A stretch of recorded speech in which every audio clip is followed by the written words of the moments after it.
This is the Craft Equation, where conversations about craft brewing, business, and culture all come together. I'm your host, Cameron, co-founder of Mother Earth Brew Co. Now let's crack one open and get into it. All right, everybody, welcome back to the Craft Equation. I'm your host, Cameron, and we are here this week with Jeremy Pisca to talk about control states. Before we jump into this with Jeremy, I want to make sure that you all like, subscribe, and comment. It definitely helps us with the podcast, helps the algorithm, as it were, and so please make sure to hit those buttons before we get going. Crack our beer because, hey, it's a beer show. I have got the Oktoberfest, which we just released about a month ago. The actual Oktoberfest holiday is coming up here. Starts this Saturday. I'm pouring it into one of our Becker glasses. I think this is going to be a good fit. If you'd like to try this Oktoberfest yourself and you're listening or watching, go to our website, motherearthbrewco.com, hit that little find beer button in the top corner and locate it near you. It's delicious. Jeremy, what are you drinking there? I'm drinking a Deschutes Fresh Squeezed IPA, one of the classic go-tos. They don't last long in my fridge, let's just put it that way. Do you happen to know what hop they used this year? Does it say? I have no idea. I've got something way less hoppy. This Oktoberfest is nice and malty. It's delish. We're going to go through what makes them unique, how they vary from open states, and Jeremy is just the guy to help us do that. He is an attorney with the Risch Pisca Law Firm out of Boise, Idaho. And thanks a lot for joining us, Jeremy. Can you tell us a little bit more about what your role is there and what makes you uniquely suited to have this conversation with us today? Sure.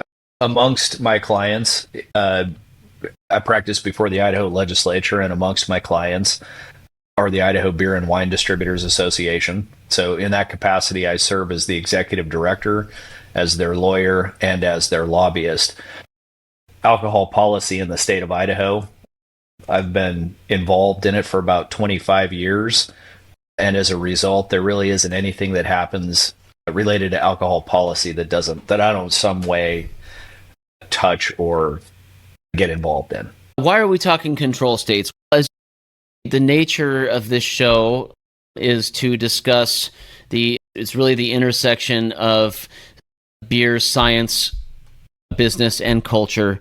And what we try to do is pick topics that we feel like either require some clarity or may just educate folks, whether it's industry professionals, consumers alike. There's really something in it for everyone.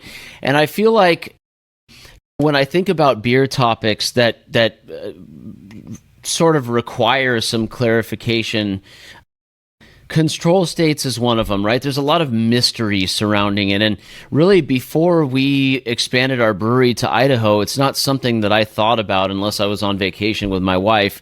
And then my only concern was, why can't I get anything over a 4.5% beer in Utah or whatever it was? Recognizing that you're based in Idaho and a lot of these laws vary state to state, but a lot of folks don't know because Utah has the reputation of being more restrictive when it comes to alcohol, but Idaho also happens to be a control state. A lot of folks might not know that. And what I want to do is dive into what the history of it is, why it exists, who does it serve, why does it continue to persist, and what are some of the benefits and also challenges that breweries face? How does it impact consumers, et cetera, et cetera? Just so we can pull the veil off of this topic for some people. Let's start from the beginning. If you don't mind defining what a control state is relative to an open state and where it comes from. What are the origins of alcohol control at the state level? That's a whole lot to unpack. But fortunately, I've done this for a few years. There's no softballs here.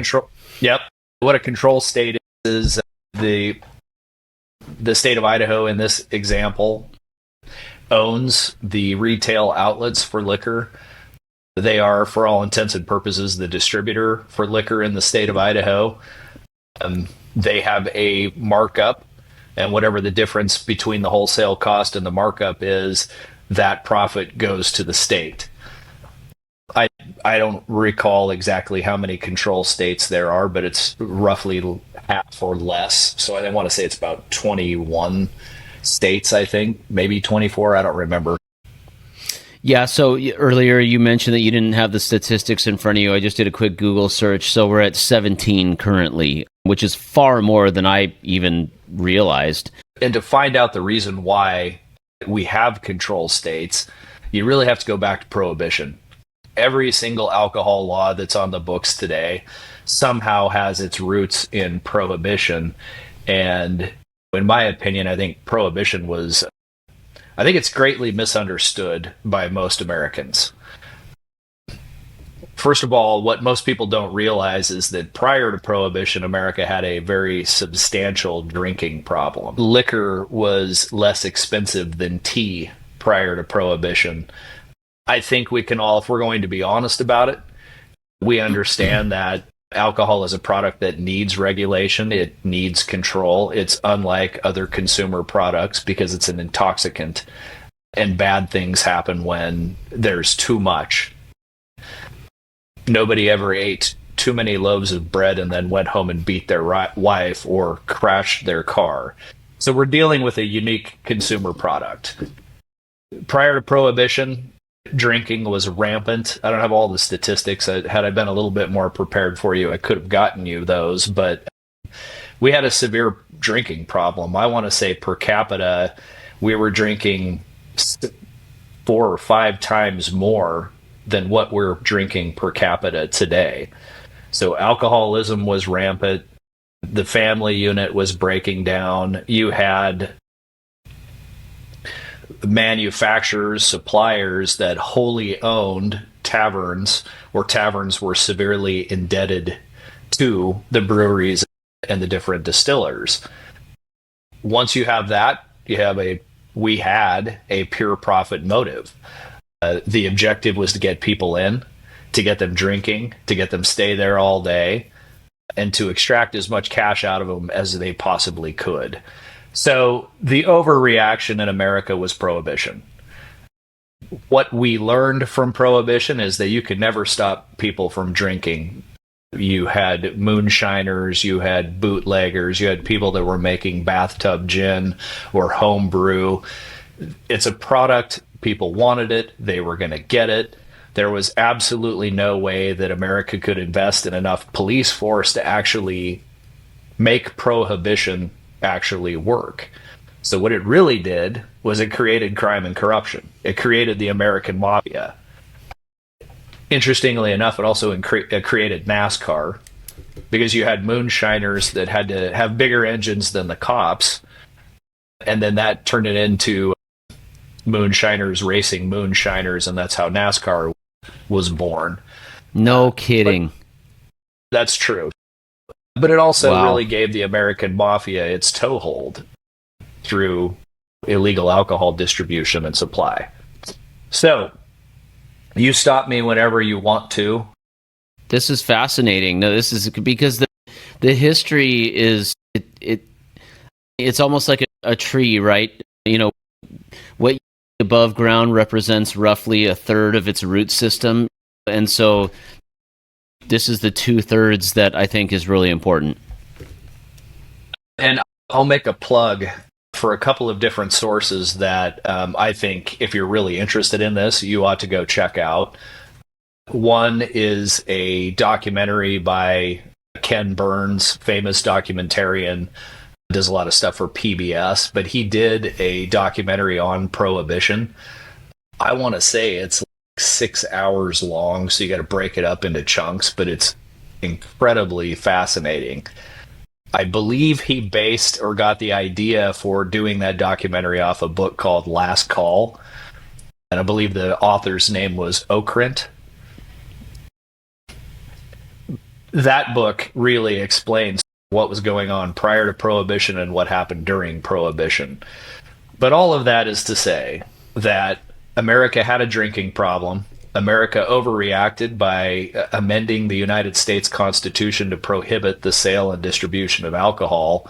America experienced that there was no way they could actually enforce it. So we had to figure out a way to get out of prohibition without repeating the sins of the past. We knew we had a drinking problem. We knew there wasn't enough regulation on alcohol. How do we get out of prohibition without returning to the lawlessness that was? All of the laws that you see in every single state today are an outflow of trying to get out of prohibition. Okay, so whereas the laws, so why has it taken so long? And why, what I was thinking of when you very first started explaining the spirit of the law is, wow, that really makes sense. And I guess I never really understood the breadth of the problem and what inspired or required prohibition. But I think it's safe to say most people listening probably assume the same thing that I did, which is that it's just some old school oppressive government meddling. And I'm actually really interested to hear that it sounds like it was pretty necessary. It was the responsible thing to do. But now how do we, to your point, how do we extract ourselves? And so why is it that after all these years, a lot of the laws that were created as a result of prohibition continue to persist, even if they may not necessarily suit the needs of current consumer habits, business owners? So that's an interesting question. If you look at polling data year after year, Americans are satisfied with how alcohol is regulated. So that's interesting to me. It always polls at more than 80% of Americans think that alcohol regulation is exactly where it needs to be. Let's go back to prohibition and getting out of prohibition. And again, when I talk about alcohol being a unique consumer product, this is the only consumer product that is regulated by the United States Constitution, and it's the only product that's been mentioned in the U.S. Constitution twice, once to prohibit it and once to repeal prohibition. So when the 21st Amendment to the Constitution was enacted and ratified, what the 21st Amendment did was give the power back to the states to regulate alcohol as they see fit within its borders. The reason for that is that every state has a culture, and every state should dictate what that culture should be.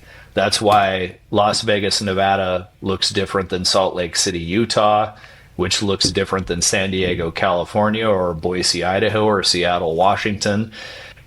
It's really intended to give local communities more control.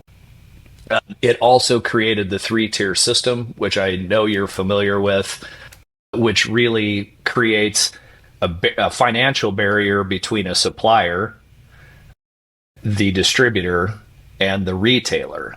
Prior to prohibition, you had complete vertical integration. You would have a brewery that, let's just say it's in St. Louis, Missouri, that owns taverns in Boise, Idaho. They have less of a concern about what the local customs of Boise, Idaho are, and more of a profit motive. So the thought was that if we return this regulation to the states, are going to be able to dictate what their culture is and what their laws and rules should be. For control states, the thought has always been that liquor is quicker.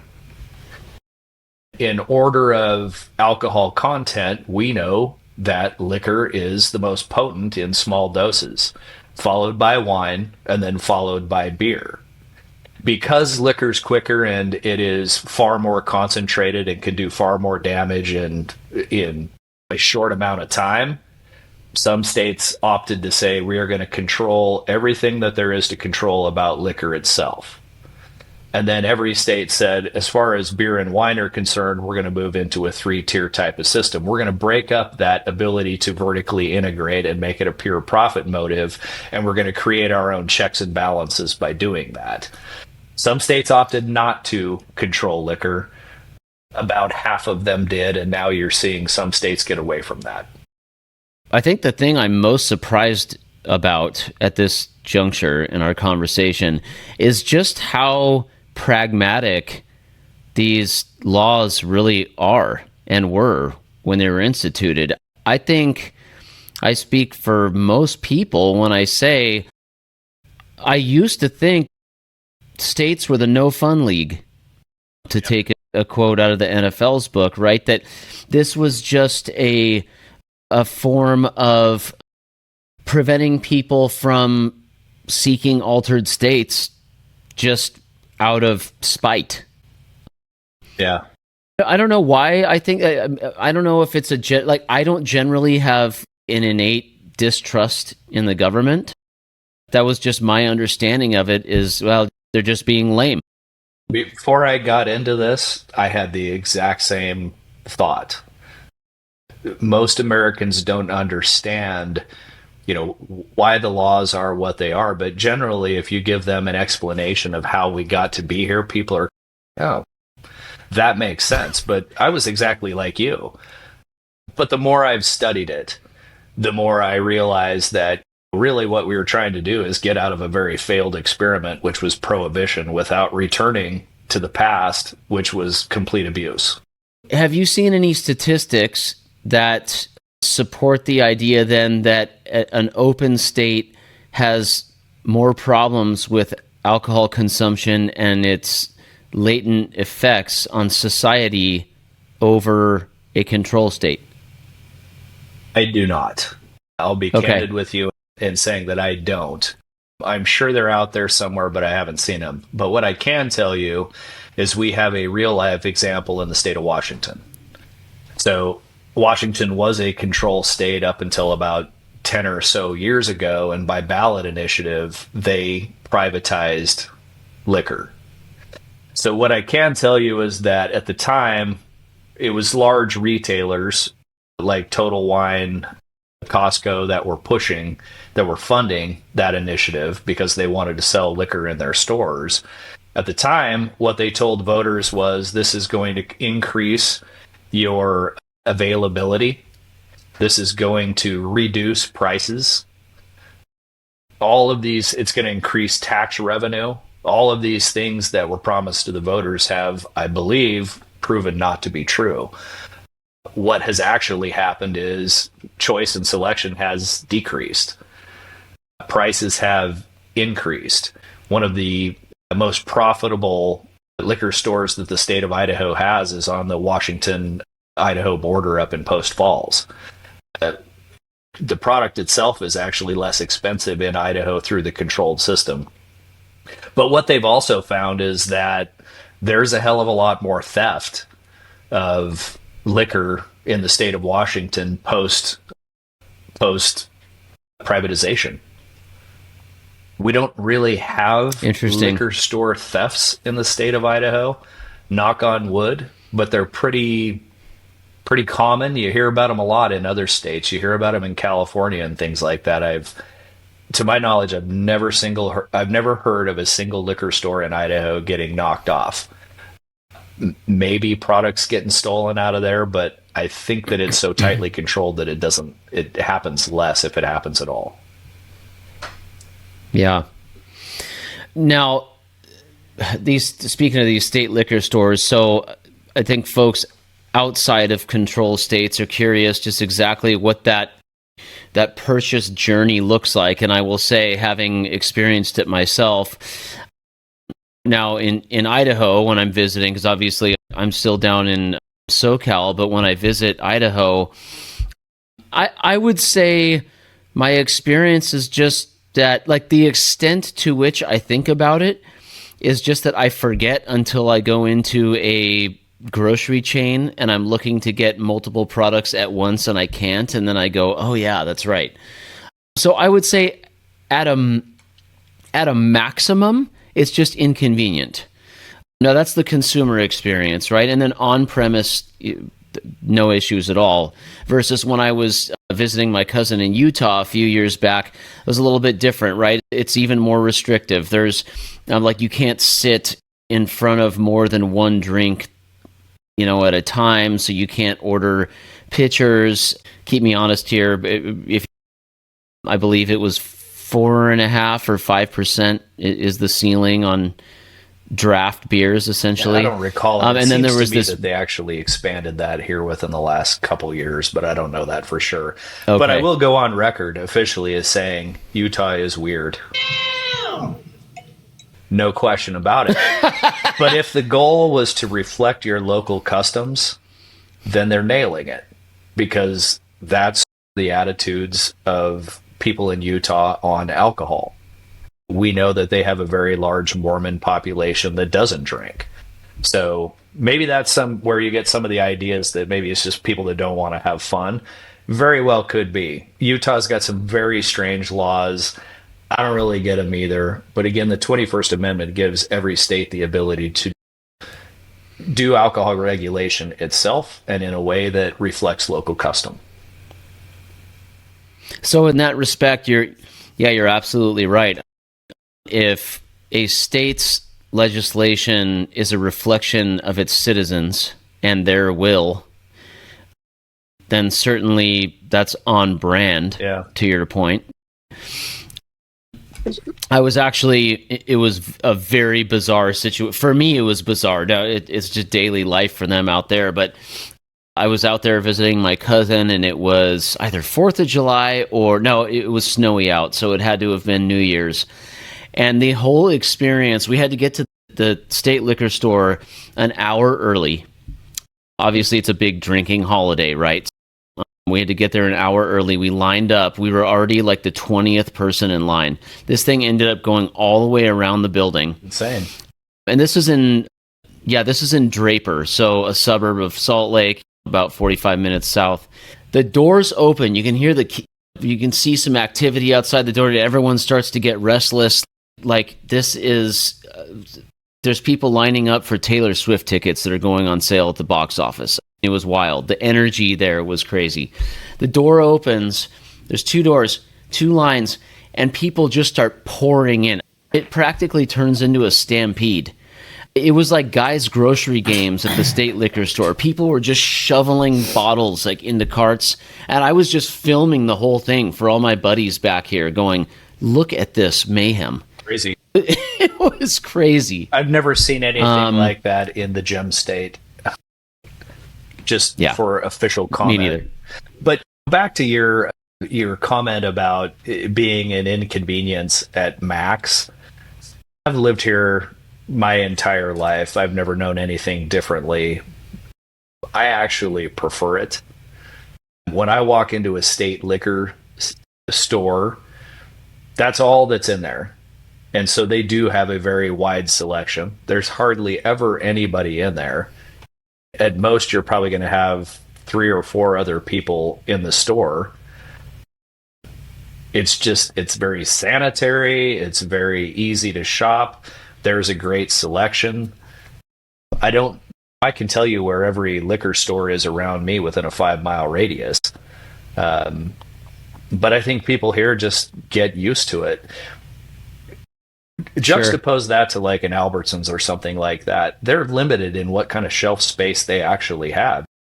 You as a brewer deal with that all the time. You're fighting for shelf space.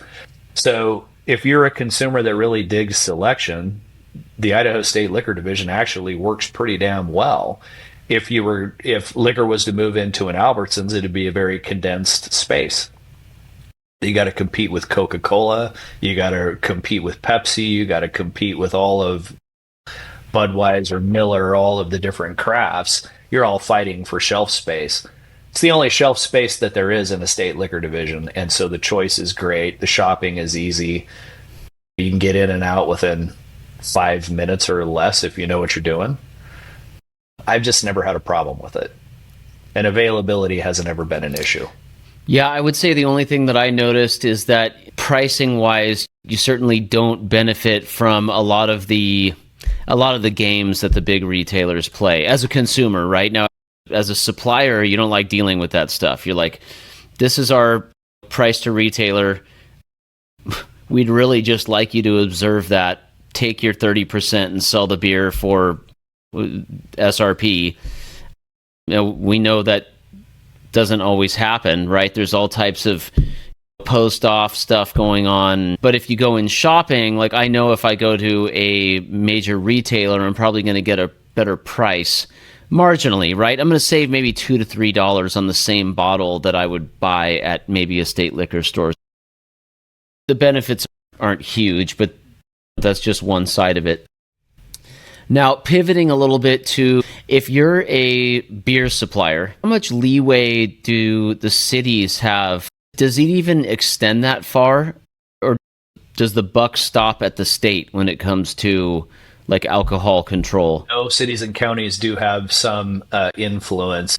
How much of that is a result of like legacy laws that sort of just continue to persist due to like complacency on the part of like citizens and lawmakers versus are a reaction to some type of event or like negative stigma or something like that, or maybe even the wishes of the community? Yeah. So it's an interesting question, but any business owner that I know wants consistency. Like, just tell us what the rules are. Make sure that everybody else that's playing in this space is playing by the exact same rules. So if you've had a system in place for now, I don't know, 70 years, it's hard to change that because businesses have a set of rules which they understand and that they can operate within. Anytime you change a rule or change a law, you are changing the world in some way that is unforeseen. We think we know what this change is going to affect, but you don't really know until the change is actually implemented. So I think for a lot of liquor licensees, I think for a lot of brewers, distributors, retailers, change is hard. Yeah, good point. So then looking forward, I know that there are states that are experimenting with, I shouldn't say experimenting, there are states that are looking at loosening some direct-to-consumer laws. Do you think that's a crack in the door or just an exception? Is that something that you guys are actively discussing these days? Or because it seems like it kind of pokes its head in and out. You know, we dabbled with that a little bit during COVID. It didn't end up being because there were so many like hidden restrictions that we didn't really know about. And then, you know, once you start to dig a little bit, it becomes a lot more convoluted and restrictive. But what's your take on that? And where do you think it's going to go in the next 10 years? Well, direct consumer is always a topic of conversation. The wine industry already has some direct to consumer. Not all states, but a lot of states, probably most, allow.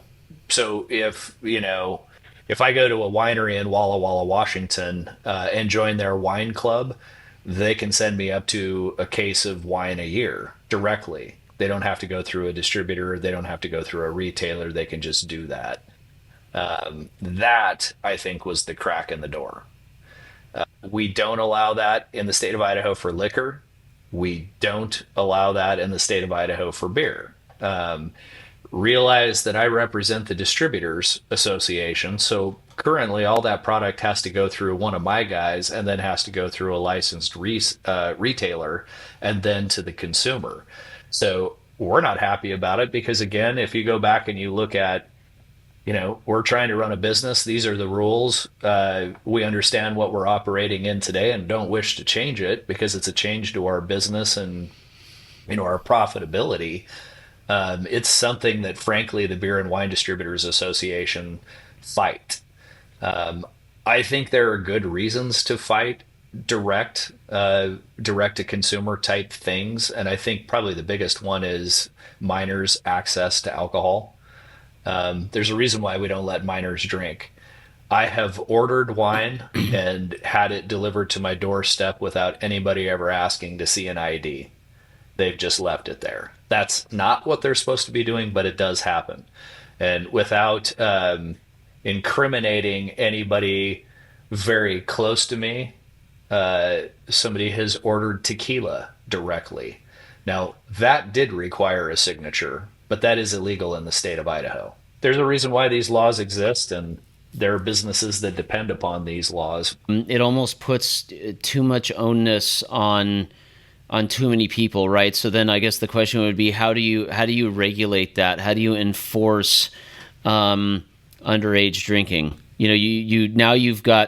Now we're going to have to have FedEx police. Well, so just getting back real quick to the sort of the future of alcohol law, and this will be kind of like my closing question here, is that over the next decade, what's the number one hot button topic? But I can tell you that around the country,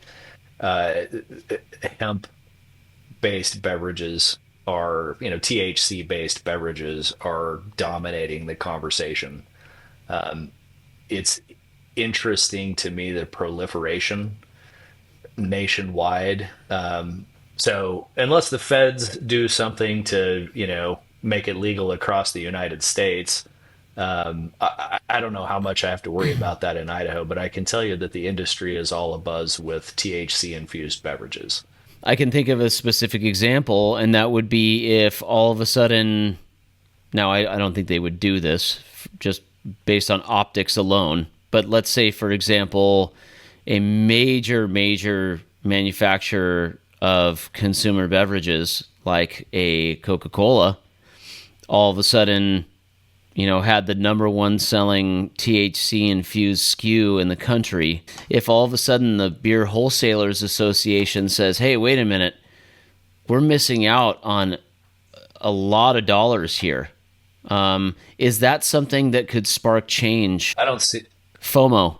Sure. FOMO-inspired change. At the end of the day, these are all businesses that are, trying to be profitable. I'd like to think that my guys are a little bit more responsible than that. This is similar to me. What was it, 10, 15 years ago when Four Loko had caffeinated alcohol beverages and everybody I remember freaked out, that. Yeah. right? I think it's similar to that. Yes, we had distributors that sold it, but once we realized how dangerous some of this stuff was, we voluntarily pulled it off the shelves. So I don't know. That's a meandering answer. I think people can thrive and make money here and do it responsibly. Well, that's perfect. That's really what it's all about at the end of the day. Wow, what a lot to unpack. I could seriously sit here and talk for another hour, but I also want to respect your time. Thank you so much for coming on the show. Mr. Jeremy Pisca, thank you so much for your time. Last thing I want to do is give you an opportunity to just let everyone listening know what you have going on. Please feel free to promote yourself, or just simply tell me what your favorite beer is that you're drinking right now from Mother Earth. Well, I'm not going to self-promote. I'm happy just being in my own skin and being where I am. Life is good, and I'm happy to be on this side of the grass. I'm always happy to talk to you. I'd be remiss if I didn't say go Chargers. San Diego, Chargers, San Diego, Chargers, San Diego, Chargers, San Diego. I mean, we're blazing a path right to the Super Bowl. Go put your money on it. That's take it to the bank. My favorite Mother Earth beer will always be Heavy Amen. Cloud. Jeremy, thanks so much. Really appreciate your time. Like what you see? There's more where that came from. Check out our other content or find us wherever you get your podcasts. And don't forget to drop a comment and let us know what topics you'd like to see covered on the Craft Equation.